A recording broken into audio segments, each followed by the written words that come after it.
ቆይ አንዴ ይኸውልህ ወንድም አለም አንዴ ቁርአኑ እንዴት እንደተኮረጀ አልተኮረጀም። ቁርአን ቢኮርጅ ኖሮ የኢየሱስ መሰቀልን ይኮርጅ ነበር። ቆይ ይኸውልህ ስማኝ ራሽድ፣ እሱማ ክዶ ነው የተነሳው። ክዶ እኮ ነው ክዶ ስለሆነ አንዴ አሁን ማስረጃ ካለ ማስረጃ ስጠን፣ ካለበለዚያ ቆይ እኛ እናስተምር።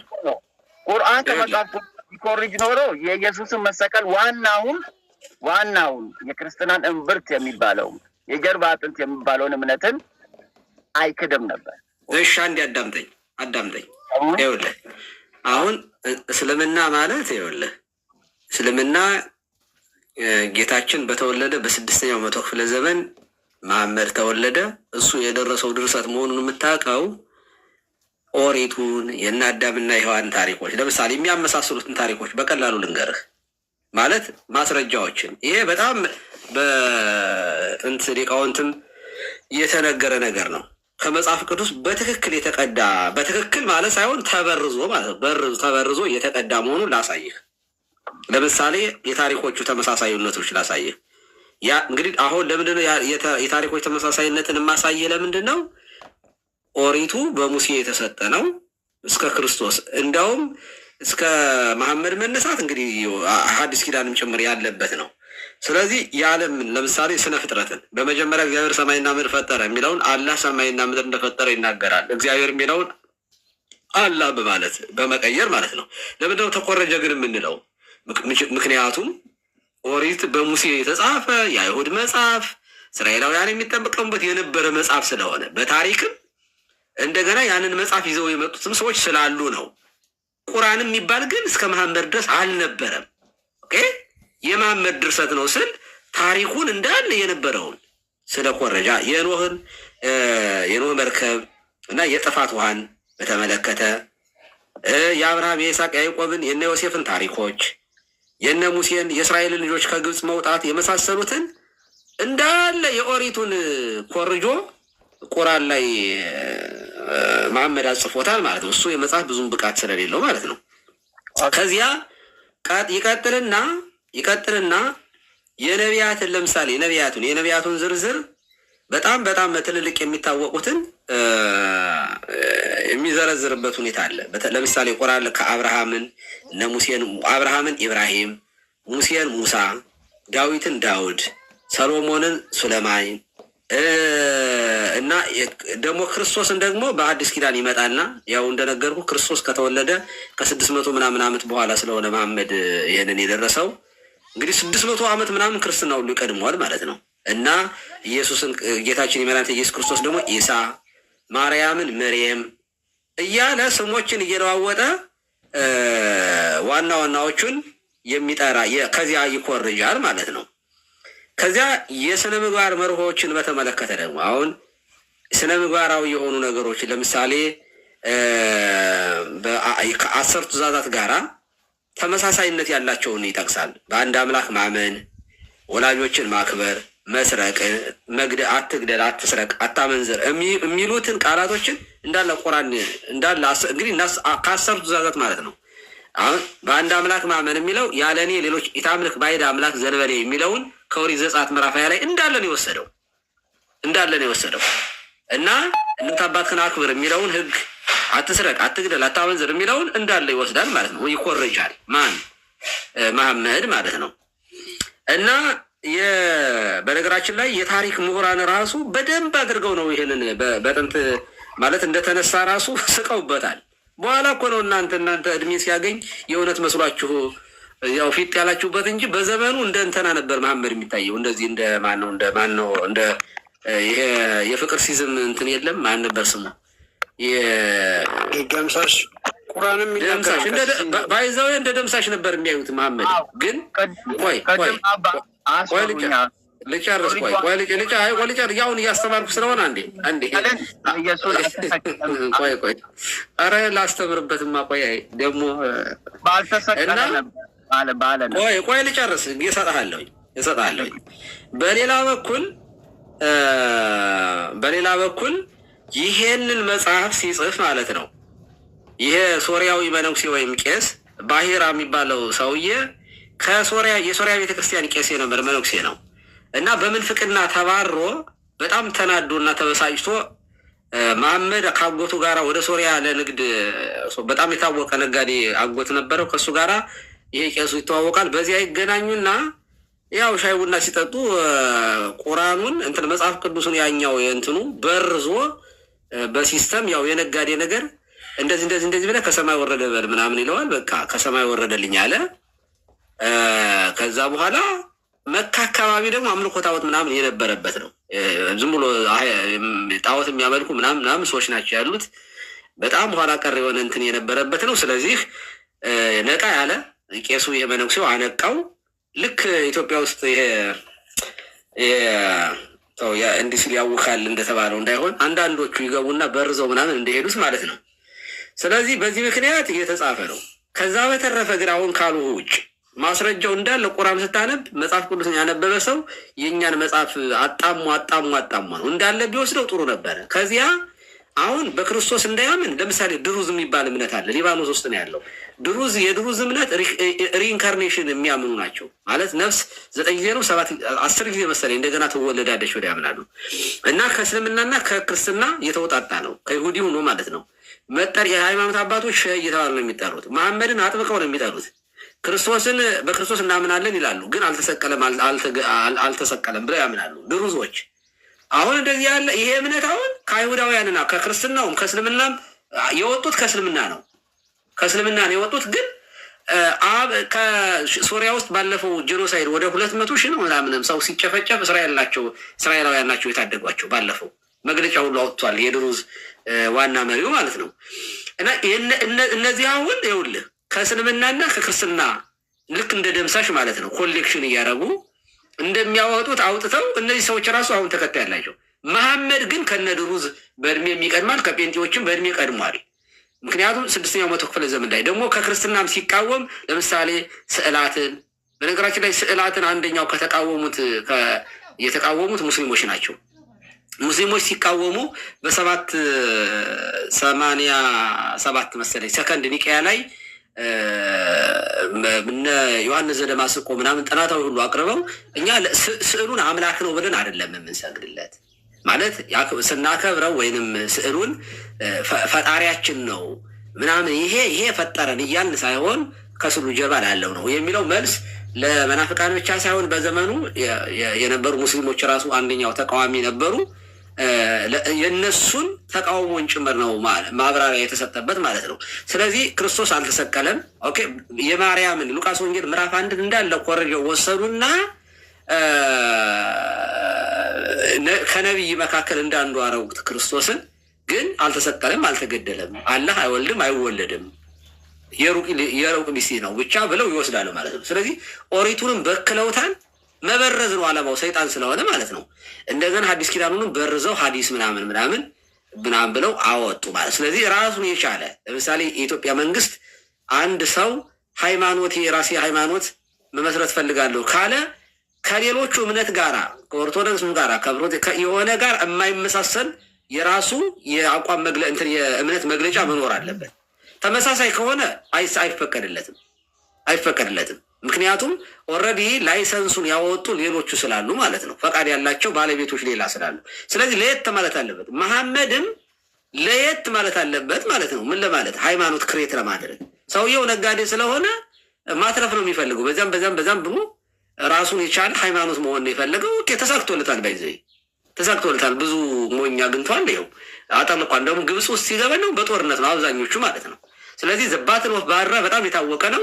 መካ በ624 ነው መሰለኝ ይሄ ጦርነት ላይ ሁለተኛው ጦርነት ነው ይሄ። እዚያ ላይ በኃይለኛው በጦርነት በምናምን ነው እስልምናን እያስፋፋ የመጣው። ስለዚህ ከመጽሐፍ ቅዱስን ከብሉይ ኪዳኑም ኮርጆ የራሱን መጽሐፍ ገብርኤልን ጅብሪል ብሎ የመላክ ስም ሁሉ ቀይሮ ማለት ነው። ከዛ ከሰማይ ወረደልኝ አለ። እኔ ነቢይ ነኝ አላህ የላከኝ ነኝ አለ። ሰዎቹ ተከተሉት ማለት ነው። ልክ እህተ ማርያምን ስንዱን እንደሚከተላት ሰው ማለት ነው። ከዚያ ይኸው እናንተም ተከተላችሁት እንጂ ከመሐመድ በፊት አሁን የምጠይቅህ አሁን ካልሁህ ትክክል አይደለም ካልከኝ ከመሐመድ በፊት እስልምና የሚባል በታሪክ የሰው ምስክር የመጽሐፍ ምስክር ካለ ታመጣልኛለህ? የለም። ቴንኪው ማስረጃ ነው አሁን የሚፈልገው። ቴንኪው ትክክል አለ መሆናችሁን ባወራችሁት ነገር ነው እንጂ የራሳችሁን አውርታችሁ የራሳችሁን ፖይንትን አስቀምጣችሁ ነገር ግን በማስረጃ ከሌላ ቦታ አምጣልኝ ማለት ራሱ የቻለ ስህተት ነው። መጽሐፍ ቅዱስ ቁርአን ከመጽሐፍ ቅዱስ ኮርጀዋል ነው ያሉኝ። እንደዛ ከሆነ መኮረጅ ትልቅ ነጥብ የሚያስይዝን ነው መኮረጀው። ስለ ነቢዩ መሐመድ አለይሂ ሰላቱ ከመጽሐፍ ቅዱስ ቢኮርጁ ኖሮ የክርስትናን ዋና ጀርባ አጥንት የሆነውን መሞትና ስቅለትንና ትንሣኤን ወማ ቀተሉ ወማ ሰለቡ አልሞተምም አልሰቀሉትም ብሎ ባላስቀመጠ ነበር። መላምት ነው እንዴ የምትነግረኝ? አይ ቁርአን ውስጥ አስቀምጧል። እሱንማ በርዞታል አልኩህ እኮ በረዘው አልኩህ እኮ። ምክንያቱም ስለዚህ መኮረጅንና ተሰቀለ ምናምን ተሰቅሎ ሞቶ አያውቁትም ማለት ነው። ሌላው ማስረጃ እኮ ነው የጠየቅኩህ እኔ እኮ። ማስረጃ ስጠኝ። የለህም ማስረጃ እንዴ? ቁርአን ኢየሱስ አለመሰቀሉን አያስቀምጥም። እስልምና የሚባል መኖሩን ከመሐመድ በፊት እስልምና የሚባል መኖሩን ማስረጃ ስጠኝ እኮ ነው ያሉ እኮ። ማስረጃ ስጠኝ። መኮረጁን እኮ አሳየው እኮ ጥቅሶቹን አሳየው። ማስረጃ እንድሰጣችሁ እስልምና መኖሩን ሉቃስ 6:12 በአረበኛ ብታነቡ ኢየሱስ ክርስቶስ ለአላህ መስገዱን ያሳያል። ስለዚህ ለአላህ መስገዱን ነው። ያ ራሱ እኛ ነብይ ይኸውልህ አማርኛ ባይዘው አማርኛ ትችላለህ ራሽድ? እና 9 ቋንቋ ተናጋሪ ነኝ። በጣም ጎበዝ ነህ ራሽድ። በጣም በእውነት እንደዚያ በመሆን አድናቂ ነኝ። ባይዘው ጎበዝ። አሁን እኔ የጠየቅኩህ ነው የምልህ አንደኛ ከመሐመድ በፊት እስልምና የሚባል መኖሩን ከመሐመድ በፊት ቁርአን የሚባል መኖሩን ማስረጃ ስጠኝ። አረበኛ ስለማታነቡ ነው እንጂ አረበኛ ስለማታውቁ ነው እንጂ ግድ የለም። አምጣው አረበኛውን ግድ የለም። እኔ አነባለሁ አረበኛ አምጣልኝ። ሉቃስ 6:12 በአረበኛ አንብቡት። ኢየሱስ ክርስቶስ ምን ሉቃስ 6:12 ብታነቡ በአረበኛ ኢየሱስ ክርስቶስ ለአላህ መስገዱን መጸለዩን ለአላህ ተንበርክኮ ተራራ ላይ ተንበርክኮ ሌሊቱን ሙሉ ቆይ አንደኛ ሉቃስ ወንጌል የማን መጽሐፍ ነው? የመሐመድ መጽሐፍ ነው እንዴ ሉቃስ ወንጌል? እንዴ የፈጣሪ ነው የምትሉት ነው አይደል እንዴ? የአላህ ነው እኮ የኛን መጽሐፍ ነው እንዴ መስረጃ የምትሰጠኝ? የአላህ ነው የምትሉት አረቦች እኮ የአላህ ነው የሚሉት። ይኸውልህ እኔ እኮ ብታነቡ አልገባህም ማለት ነው ወዳጅ፣ አልገባህም። ይኸውልህ ማስረጃ ስለ እስልምና መጽሐፍ ቅዱስማ የክርስቲያኖች መጽሐፍ እኮ ነው። ለአላህ ነው አይሰገደው። እኔ እኮ የጠየቅኩህ እኮ የክርስቲያኖች መጽሐፍ ቅዱስ የክርስቲያኖች መሆኑን እየሰማኝ ወዳጅ፣ መጽሐፍ ቅዱስ የክርስቲያኖች መጽሐፍ መሆኑን ማስረጃ ስጠኝ ሳይሆን ያልኩህ ቁርአን የሚባል ወይንም ደግሞ እስልምና የሚባል ከመሐመድ በፊት መኖር። ኦኬ ሉቃስ ወንጌል ላይ መሐመድ አለ ነው የምትለኝ? አሉኝ እኮ ከመሐመድ በፊት ካላችሁኝ ድረስ በራሳችሁ መጽሐፍ ቅዱስ በአረበኛ አነባለሁ። በራሳችን መጽሐፍ ቅዱስ የራሳችን ነው እኮ መጽሐፍ ቅዱሱ። ከነቢዩ መሐመድ በፊት ስላላችሁኝ ያው ኢየሱስ ሙስሊም ነው። እሺ የሉቃስ ወንጌል ስንት ነው? እስኪ ቆይ ላነብልህ። የሉቃስ ወንጌል ስንት ነው? ሉቃስ ወንጌል 6:12 በአረበኛ አንብቡ። ኦኬ ቆይ ሉቃስ ወንጌል ምዕራፍ 6 እሺ ምዕራፍ 6 ቁጥር ስንት ነው? 12 ላይ አንብቡ። እሺ እንዴ ለካኔ አዲስ ኪዳን ምዕራፍ 6 ቁጥር 12 ለካኔ እግዚአብሔር ምድርን አየ ወይ ሶሪ ዘፍጥረት ላይ ነው የሄድኩት የኔ ነገር። እሺ ሉቃስ ወንጌል ምዕራፍ 6 ቁጥር 12 በጣም ጥሩ። በእነዚህም ወራት ይጸልይ ዘንድ ወደ ተራራ ወጣ፣ ሌሊቱን ሙሉ ወደ እግዚአብሔር ሲጸልይ አደረ። እሺ ማን ነው ይሄ? በአረበኛ ላንብቡልዎት። ቆይ ማን ነው ይሄ? ይሄ ማን ነው? ሲጸልይ አደረ የተባለው ማን ነው? በአረበኛ ወፊቲል ከያም ከረጀ ይለልጀበ ቆይ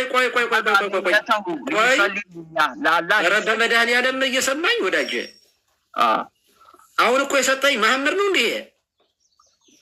ከመሐመድ በፊት አላችሁኝ እኮ። እኔ መጽሐፍ ቅዱስን በአረበኛ ነው ማነበው። ስለዚህ በአረበኛ መጽሐፍ ቅዱስ የእናንተ መጽሐፍ ቅዱስ የእናንተ መጽሐፍ ነው እንዴ?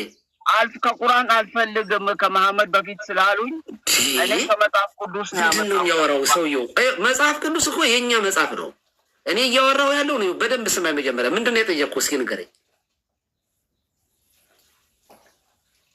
የጠየቅኩህ እስኪ ቁርአን ተረት ስለሆነ ከመሐመድ በፊት እስልምና ለመኖሩ ወይንም አላህ ለመኖሩ ማስረጃ ስጠኝ አሉ። እኔ አላህ የምትለውንማ ገልበጥህ እግዚአብሔር ልትለኝ ትችላለህ። እሱን አለ ምን የጠየቁ እግዚአብሔርን ካለ አይደለም።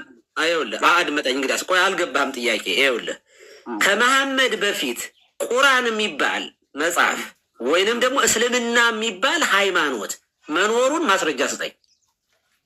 ከቁርአን በፊትማ መጽሐፍ ቅዱስ አለ ብላችሁ ስለምታምኑ በአረበኛ ነው ማነበውና ሉቃስ እኔ መጽሐፍ ቅዱስ አለ የለመችው እየጠየቅኩ ወዳጅ ቁርአን እኮ ነው ያልኩህ እኮ ለአላህ መስገዱን ኢየሱስ አሳየኝ አልኩህ። በአረበኛ ነው ማነበው። ስለ ኢየሱስ እኔ መች ጠየቅኩህ? ኢየሱስማ የኔ አምላኬ ፈጣሪ በድንግልና የተወለደው እና እስላም ነው ብለና ምናምነው ኢየሱስ ክርስቶስ እኮ እስላም ነው እኮ እኛ። ስለዚህ አሁን እስልምና መኖሩን መጽሐፍ ቅዱሱ እስላም የሚባል ሃይማኖት የኔ እምነት ነው እግዚአብሔር የተገለጠበት እምነት ነው የሚል መጽሐፍ ቅዱስ ላይ አለ ነው የምትለኝ?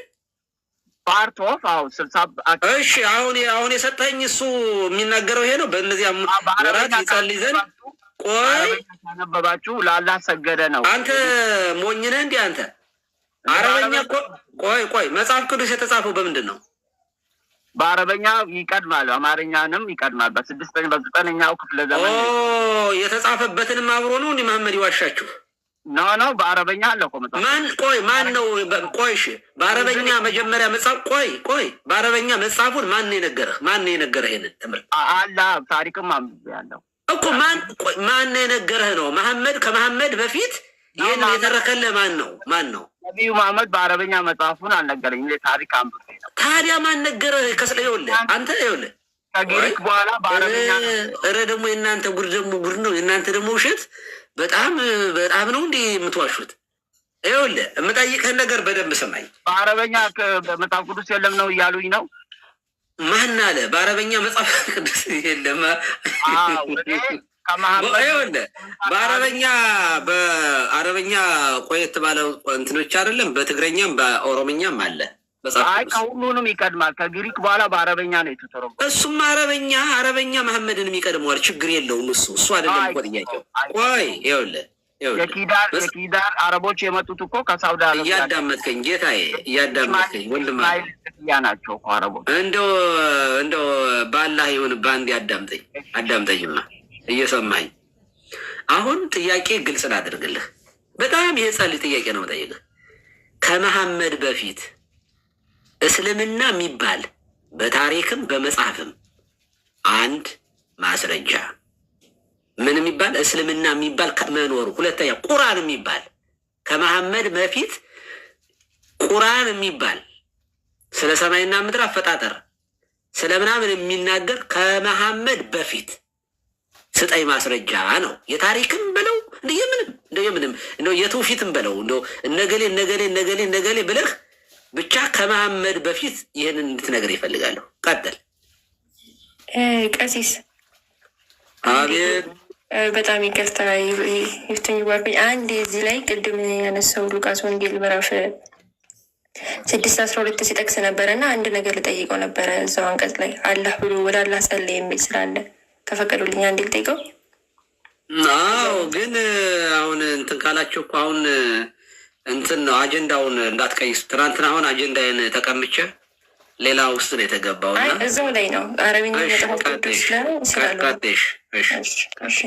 ረሺድ እንግዲህ በሉቃስ ወንጌል ምዕራፍ 6:12 ላይ እንደዚሁ በተለያዩ ክፍል ላይ እግዚአብሔር አላህ ብሎ ተጠርቷል እና ኢየሱስ ክርስቶስ ወደ አላህ ጸልዋል የሚል አለ። ትቀበላለህ ረሺድ? እየጠየኩ ነው። ማይከነስ ኦኬ።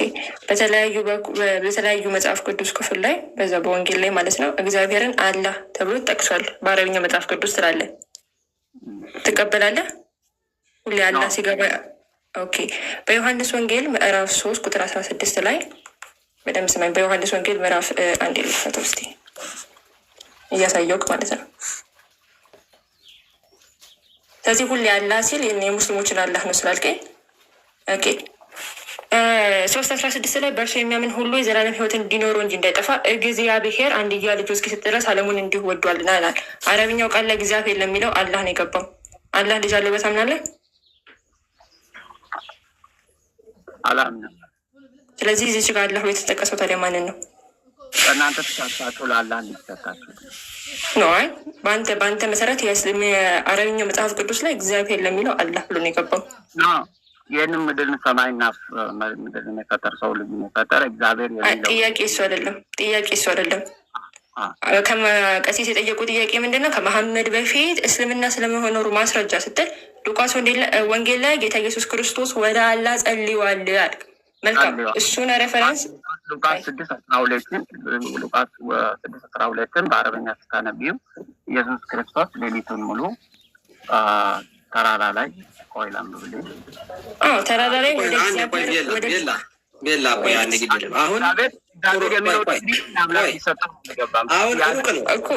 አሁን አንቺ ሄድሽው አሁን ሩቆ ሄድሽለት። እንደዚህ አይደለም። ቆይ ወዳጅ አሁን ይኸው አንተ ሲጀመር ያመጣው ጥቅስ መዓልተ ይሜህር በምኩራብ ወሌሊተ ይቤይቱ ውስተ ደብረ ዘስሙ ኤሊዮን የሚለውን ወይንም ደግሞ ቀን ቀን በምኩራብ ሌሊት በደብረ ዘይት ሲጸልይ ያድር ነበር የሚል መጽሐፍ እኛ በትርጓሜ ተመረረዋል። እንኳን አለ በገጸ ንባብ እሱን እኔ የጠየቅኩህ ክርስቶስ በተራራ ከተራራ ታበታች ወይንም ኤሊዮን በሚባል ስፍራ ይጸልይ ነበር የሚል ጥቅስ ስጠኝ አይደለም ያልኩህ። ስለ ክርስቶስ ጥቅስ ስጠኝ ሳይሆን ያልኩህ እኔ ስለ ክርስቶስ የእግዚአብሔር ልጅ መሆን አይደለም እኔ የጠየቅኩት። መጀመሪያ እኔ ምንም አይገናኝም። አሁን ይሄ ጥቅስ ኢየሱስ መሐመድ ነው ካላልከኝ በስተቀር ማለት ነው።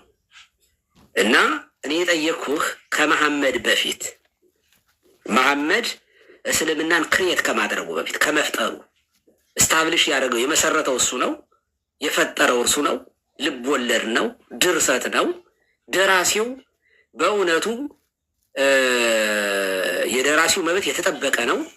የእስልምና ፈጣሪዋ የእስልምና አስገኘዋ ባለቤቷ ማንም ኮፒ ሊያደርግበት የማይገባ የአሳታሚው መብት በሕግ የተከበረ መሆኑን እንመሰክራለን። የመሐመድ ነው ይሄ። አንድ ሰው እስልምና ልኮርጅ ቢል እኔ አብሬ ከሙስሊሞች ጋር ሁኜ ጠበቃ ሁኜ ነው የምከራከር። ለምን የሰው ድርሰት ለምንድን ነው የሚወሰደው? አሁን የእስልምና ፈጣሪዋ ይችን ውሸቷን የፈጠራት መሐመድ ነው። ወረደልኝ ብሎ የተሳሳተ የተኮረጀ ዝብርቅርቅርቅርቅ ያለ ያልተማረ ገበሬ በግስ ሲጸልይ አቡነ በዘሰማያት እንደሚለው ማለት ነው። ዝብርቅርቅርቅርቅ አድርጎ አራምባና ቆቦ አድርጎ ባህራ እንደሰጠው እኔም ታሪኩ ራሱ ታሪክ ማስረጃ ስለሆነ ታሪክ አቀርባለሁ። አንተ ግን ከመሐመድ በፊት እስልምና ወይ ቁርአን የሚባል መጽሐፍ መኖሩን ማስረጃ ሰጣኝ ነው። እስልምና የሚባል ነበረ ካልክ ይኸው እስልምና የሚባል በዚህ ዘመን እንደዚህ ያለ መጽሐፍ ተጽፎ ከመጽሐፍ ከሆነ እንደዚህ የሚባል ቁርአን በዚህ ዘመን ተጽፎ እንደዚህ ነበረ። አንድ እስልምና የሚባል ተቋም እስልምና የሚባል ሰዎቹ ያምኑበት የነበረ ከመሐመድ በፊት እምነት አለም ካልከኝ ይሄው ብለህ ማስረጃ እንድታቀርብ የታሪክና የመጻሕፍት የቃልም ካለ በትውፊት የመጣ እነገር ይዘውት የመጡት ከመሐመድ በፊት ነው። ከሌለህ ማለት ነው መሐመድ ነው ክሬት ያደረገው እልሃለሁ።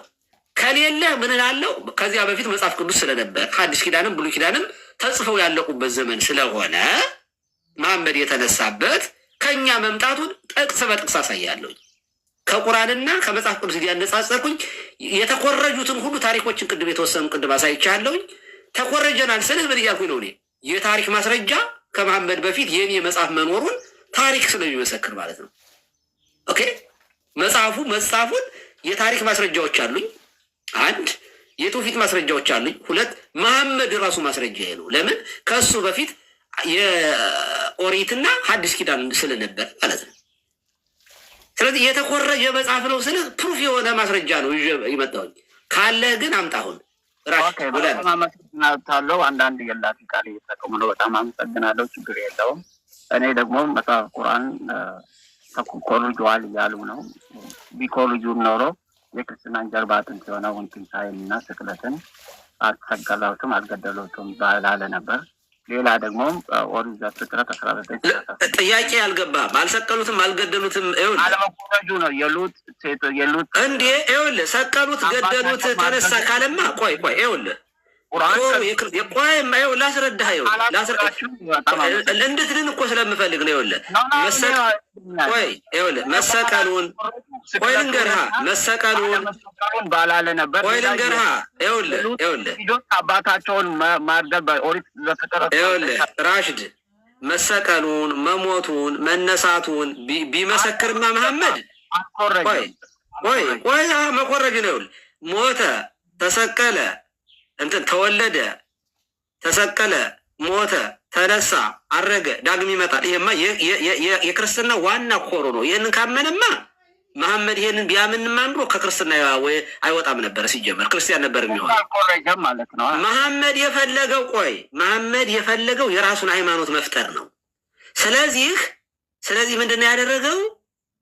ለንግድ በሄደበት ከነጋዴ ነገር ሆነበትና በምን ብሰራ ላትረፍ የራሴ ሃይማኖት ለምን ክሬት አላደርግም አለ። ኦኬ ይሄ አሁን አይምሮ ምን አደረገ? መጽሐፍ ሳመጣ ደግሞ አለ ከክርስትናውም ተከታይ እንዲያገኝ ማለት ነው። ከኦሪት ከአይሁዳውያንም ሁለቱ ነበር የነበሩት አይደለ? ኦኬ አይሁዳውያን አሉ፣ ክርስቲያኖች ደግሞ አሉ። 600 ምናምን ዓመት ያስቆጠሩ ክርስቲያን የሆኑ ደግሞ አሉ ከህዝብና ከዛ። ስለዚህ ከሁለቱ ቀላቀለና ከኦሪቱና ከአዲሱ በቀላሉ ነው ባይዘው የኮረጀው በቀላሉ። ለምሳሌ የአብርሃም የተስፋውን ልጅ በይስሐቅ ፈንታ እስማኤልን ያስገባል። በዚህ የተነሳ ደግሞ እስማኤልን ሲያስገባ እስማኤል በአንድ በኩል ግብፃዊ ከአጋር የተወለደ ስለሆነ ግብፃውያን ደግሞ ሞር ይሄንን አክሰብት ያደርጉታል። ፖለቲካን የተጫወተው በጣም ጎበዝ ነው ባይዘው። በፖለቲካን እኔ በጀነራልነቱም አድናቂው ነኝ ባይዘው። ጎበዝ ነው። በተለይ ባትል ኦፍ ባድራ በጣም የታወቀ ነው። ድል ያደረገበት ነው። እንደዚህ ባለኩት ነገሮች ላይ ፖለቲካዎችን በደንብ ተጫወተ። ከዚያ ከክርስትናውም ስለ ኢሳ ስለ መርየም ስለሚያወራ ጅብሪል ብሎ ቁርአን ሰጠኝ ያለው ጅብሪል ስለሆነ ገብርኤልን በ6ኛው ወር መልአኩ ገብርኤል ወደ እመቤታችን መምጣቱን እሷን ወሰደና እመቤታችንን ከፍ አደረገ። በቃ መርየም በጣም የተባረከች ምናምን አለ። ኢሳ ደግሞ በጣም ትልቅ ነብይ ነው ምናምን አለ። በዚህ የክርስቲያኖችን ልብ አማለለ። ቀሲስ ግን መርያም እኮ የሚለው እኮ የእንትናን እህት እኮ ነው። እዛ ጋር ሱረቱ ማርያም ላይ እኮ እንትኑ የአሮን እህት እኮ ነው የሚለው። ተምታቶበታል እኮ እሱን ነገር እና ይኸውልህ እሱንማ ነገርኩህ እኮ እሱማ ይኸውልህ ሲኮርጅ ስሞቹ አንደኛ መሐመድ ከዚያ በፊት ምን እንደነበረ ታውቃለህ። ምንም ሌላ ዝም ብሎ ውጥንቅጥ ውስጥ የነበረ ሰው ነው። ስለዚህ ሲኮረጅ ያ ቄሱ እንትን ነው ያደረገው። ኦን ፐርፐዝ ቤተክርስቲያኑን አታክ ማድረግ ነው የፈለገው፣ መበቀል ነው የፈለገው። ለምሳሌ ተሐድሶዎቹ በእኛ ዘመን የሚያደርጉት እሱን አይደለ? ተሐድሶዎቹ ከቤተ ክርስቲያን ተመንጠረው ሲወጡ 24/7 እንደነ ቀለሚ ያሉት ሁሉ ማለት ነው ቤተ ክርስቲያኗን የሚሳደቡ የማትለውን ያልተናገረችውን ያላለችውን እንደሚናገሩ ሁሉ ልክ ያ የተናደደ መነኩሴም ይህንን ነው ያደረገው። ስለዚህ ስሞችን ይቀላቅላል። ምንም የተኮረጀ ነገር እኮ ሲኮረጅ እኮ ምንም ኮራጅ እኮ ሲጀመር የእውቀት ቢኖረው አይኮረጅም አይደለ እንዴ? ስለዚህ እኔ ቁርአን ሲኮረጅ ኩረጃው ራሱ በጣም የወረደ መሆኑን የምታውቀው አንደኛው በዘመንም በግብርም የማይገናኙትን ማርያሞችን አምጥቶ ሲቀላቅል ማለት ነው። ያንን ነው ምክንያቱም ያችን መርየምን የሙሴን እህት ያመጣበት ምክንያቱ ምን ይመስላል? ይኸውልህ እንደኔ ያለ ነቢይ ያስነሳላችኋል፣ ያንን ነቢይ የማትሰማ ነፍስ ከህዝብ ተለይታ ትጥፋ ብሎ ነቢዩ ሙሴ ተናግሯል። ስለ ክርስቶስ በኦሪቱ ነቢይ ያነስለክሙ ዘከማይ ብሎ አሁን ተቀላቀለበት። ሙሴና ኢሳ ተቀላቀሉበት፣ ሙሴና ኢየሱስ። ከዚያ ማርያም ደግሞ እዚያ ላይ ስላለች እህትማማቾችን ወሰደና እናትና ልጅን ለእህትማማቾች ሰጠ ማለት ነው። ስለዚህ ነቢዩ እንደኔ ያለ ነቢይ ብሎ ስለነበረ ሙሴ ራሱን አምጥቶ እዚህ ጋር ተቀላቅሎበት ነው የጻፈው። ብዙ ነገር እኮ ነው ማለት የሰከረ ሰው አይነት እኮ ነው አጻጻፉ ማለት ነው። ስለዚህ እስልምና የሚባል ነገር ከመሐመድ በፊት መሐመድ ክሬት ከማድረጉና ከመጀመሩ በፊት ያልነበረን ነገር መጥቶ ትክክለኛው አምላክ አላህ ነው እግዚአብሔር ብሎ ለዲቤት ራሱ መቅረባቸው እኔ በጣም ነው የሚገርመኝ።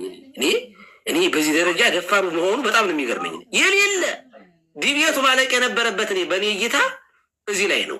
የት እንደ ሲጀመር ነበረ ወይ ከመሐመድ በፊት ነበረ ወይ አላህ የሚባል ማለት ይሄ በታሪክ ይታወቃል ወይ? አይ ከቁርአን አምጣልኝ ስትሉ እኔ አልቀበልም። ተረት ነው አለ። ተረት ነው።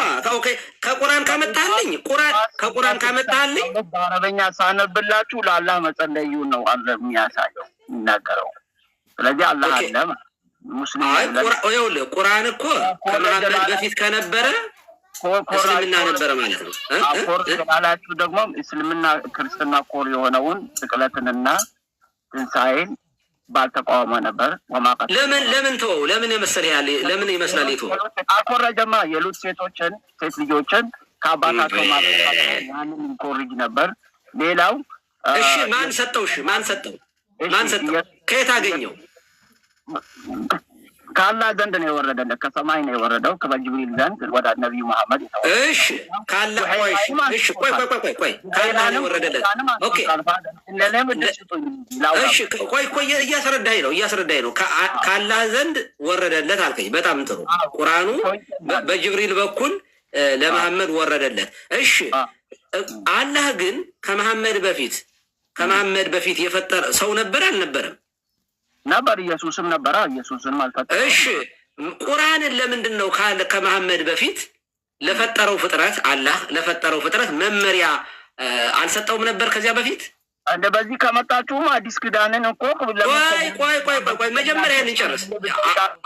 ሌላ አልነበረም? ህዝቡን የሚያስተዳድርበት ሌላ አልነበረም? እንደ በኖህ ጊዜ ለምን አዲስ ኪዳንን አልሰጠም? እሺ ነገር እያዳመጥከኝ ይኸውልህ ስጠይቅህ መልሳት ትጠይቅ። ያንተን እኮ ነው አሁን እኮ ይኸውልህ አንተ ድል ነው ሰውን ፈጥሯልና ሰውን አልሰጠም አላችሁ። ራሽን አታጫጩኝ። ይኸውልህ አንተ የማስተማር እድል አግኝተሃል። አስረዳኝ። ቁርአን ለመሐመድ ከመስጠቱ በፊት አላህ ከመሐመድ በፊት የነበረውን ህዝብ በምንድን ነበር ያስተዳድረው የነበረው? በእንጅል እና በተውራት እና በዘቡር ያስተዳደር።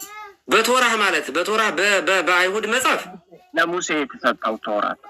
እሺ ኦሪት ማለት ነው። ኦሪትን ይተዳደሩበት የነበሩት እነማን ናቸው? አይሁዶች። ኦኬ አይሁዶች ትክክለኛ እምነት አላቸው የላቸውም? በዛን ጊዜ ሙሴ በነበረበት ጊዜ ትክክለኛው እምነት ከመሐመድ በፊት የነበሩትን ያልኩህ ከመሐመድ በፊት የነበሩት ናቸው። ሙሴ እኮ ሙስሊም ነው በቁርአንም በሁሉ ነገር ሙስሊም ነው።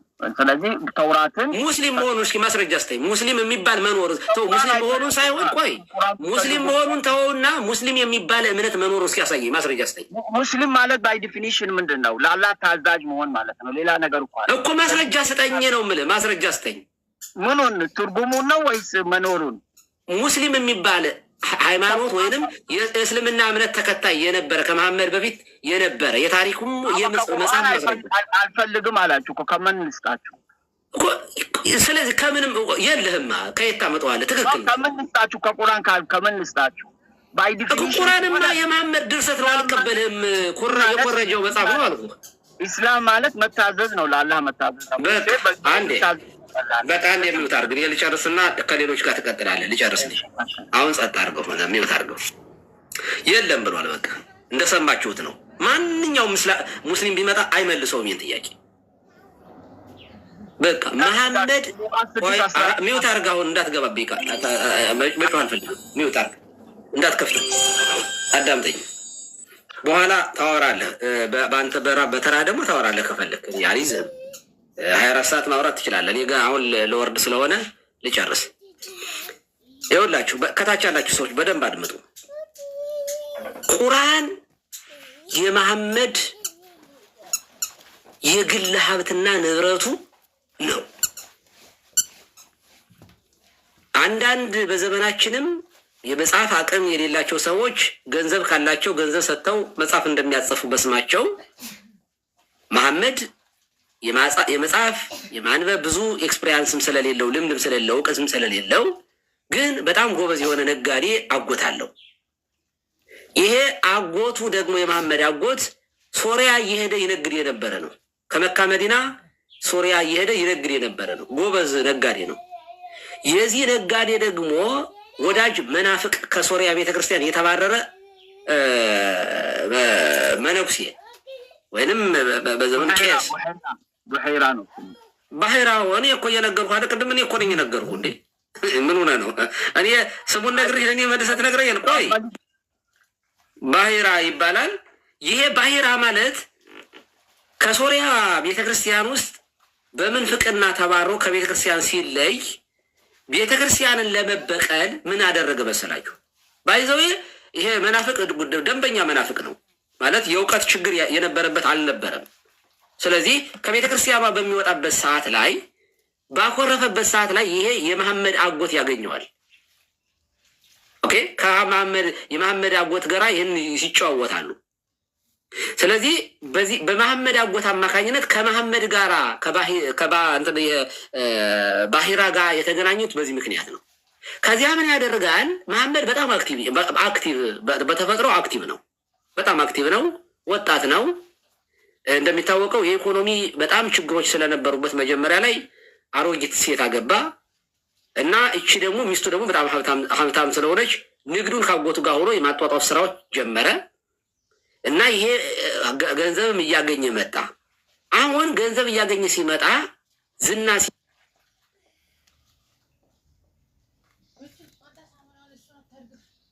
ሲመጣ ሌላ አዲስ ነገር መነገጃ ፈለገ። ምን መጽሐፍ ፈለገ።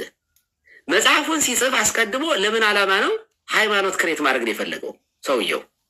ሃይማኖት ክሬት ለማድረግ ዝም ከዜሮ እንዳይጀምር ከየት ይመጣል? እሺ ምንድነው ማድረግ የሚችለው? ከክርስቲያኖችና ከአይሁዳውያን ከሁለቱ የተውጣጣ ሁለቱን ከክርስቲያኖች መርጅ እንዲያደርጉ ወደሱ ስለ ክርስቲያኖች ሴንሲቲቭ የሆኑችን አሪፍ የሆኑችን ያነሳና ኮሩን ይሰዋል። ታብታብ አድርጉልን የኛ ልጆች። እሺ ያደርጋሉ ያድጉ። ከዛ ከአይሁዳውያን ደግሞ ከኦሪቱ እነ አብርሃምን እነ ሙሴን ምናምን ያመጣል። እነ ሰሎሞንን እነ ዳዊትን እነ ዳውድ ምናምን እያለ ያመጣና ለመኮረጅ በጣም ኢዚ ስለሆነ ለመበረዝ ዝም ብሎ ሳይጠነቀቁ እኮ መጽሐፍ እኮ ማለት እኮ ነው። ሳይጠነቀቁ ዝም ብሎ የመጣለትን የሚወጡትን አወጣና ራሱን መጽሐፍ ቅዱሱን የማይተናነስ በጣም ብዙ ከሀዲስና ይሄ ቁርአኑን ጻፈለት ማለት ነው። ከዚያ ምንድነው ያደረገው? አሁን መሐመድ በጣም እንዲታመን ካደረገው ነገር አንዱ ራሱ ጸሐፊ አለመሆኑ ነው። ምክንያቱም ጎበዝ ሊቅ የተማረ ቢሆን ኖሮ ራሱን የጻፈው ያስብላል፣ ያስጠረጥራል። ያልተማረ ስለሆነ ምን ማድረግ ነው የሚችለው? ጻፍኩት እንዳይል እንደማይጽፍ ጥያቄ እስኪ ጻፍ ቢባል አይጽፍም። ስለዚህ ምንድነው ያደረገው? ከሰማይ ወረደልኝ። ማን ነው ሰው? ጅብሪል። ማን ነው ጅብሪል? ገብርኤል። ከምን ጋር ይያዛል?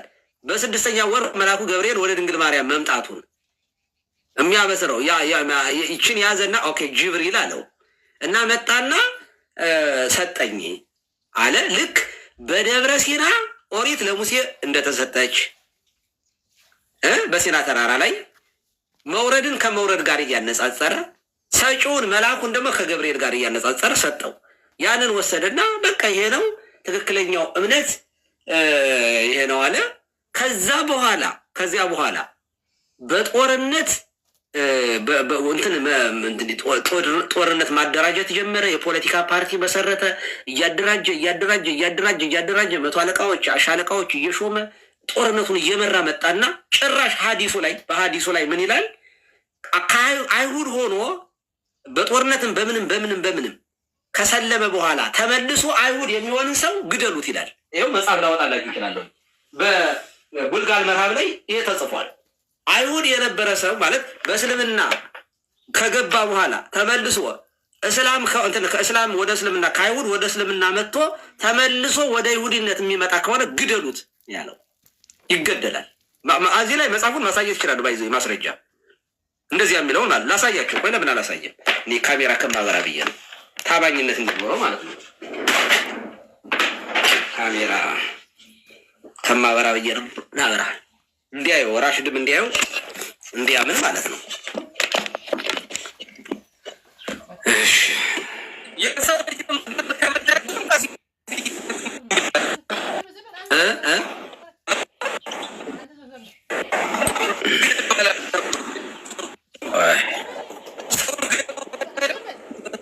ይቆራረጣል። ታብታብ አድርጉ። ይቆራረጣል።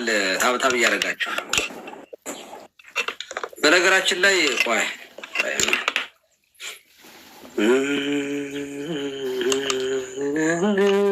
ከመስቀሉ ግርጌ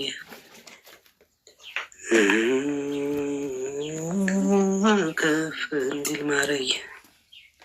እሺ እንዴት ነው? ካሜራው እኮ አልመጣልኝ ያለ አንተ ታላቅ ሰው። እሺ አገኘሁት። እሺ ይሄ ቡልጋል መራብ ነው። ቅጽ 2 ላይ ነው ያለው። ይኸው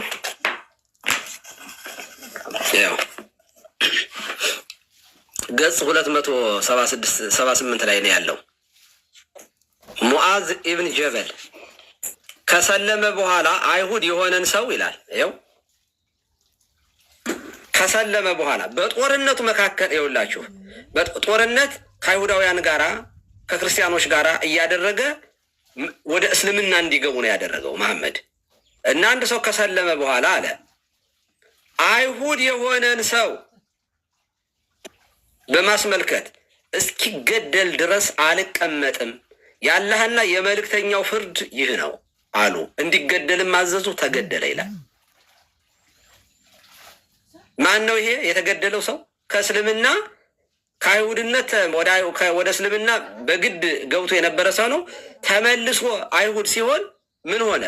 እንዲገደል እስኪገደልስ አልቀመጥም፣ በቃ እዚያው ገላግዬ ነው የማርፈው ነው። ይሄ በነገራችን ላይ የመግደል ሃይማኖት ነው በሙሉ። ይኸው ሃይማኖቱን የለወጠ ግደሉት ነው የሚለው። ይኸው አቢ ዳውድ ባሰፈሩት ዘገባ ከመገደሉ በፊት ንስሐ እንዲገባ ተጠይቋል። ይሄ አይሁዳዊ ወደ አይሁድነት እንዲገባ ተመለስ ተብሏል፣ ተጠይቋል የሚል ተወስኗል ይላል። ኢብን አባስ እንዳስተላለፉት የአላህ መልእክተኛ እንዲህ ብለዋል፣ ሃይማኖቱን የለወጠን ግደሉት። አይሁዳዊ ብቻ የሆነውን አይደለም፣ ሃይማኖቱን የሚለውጥ እስልምናን የሚለውጥ ሰው ምን ሆነን ግደሉት። ማነው ይህንን ያለው? የአላህ መልእክተኛ መሐመድ ነው ይህንን ያለው። ግደሉት። ኢብን አባስ እንዳስተላለፉት ነቢዩን ማለት መሐመድን ማለት ነው።